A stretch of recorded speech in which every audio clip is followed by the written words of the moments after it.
Imagine if our house is made up of chocolates. Will you like it?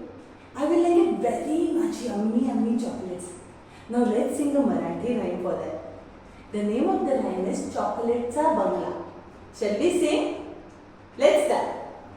असावा सुंदर चॉकलेटचा बंगला, असावा सुंदर चॉकलेटचा बंगला, चंदेरी सोनेरी चमचमता चांगला, चंदेरी सोनेरी चमचमता चांगला, चॉकलेटच्या बंगल्याला टॉफीचं दार, चॉकलेटच्या बंगल्याला टॉफीचं दार, शेपटीच्या झुपक्यानी झाडून जाईल खार, शेपटीच्या झुपक्यानी झाडून जाईल खार, असावा सुंदर चॉकलेटचा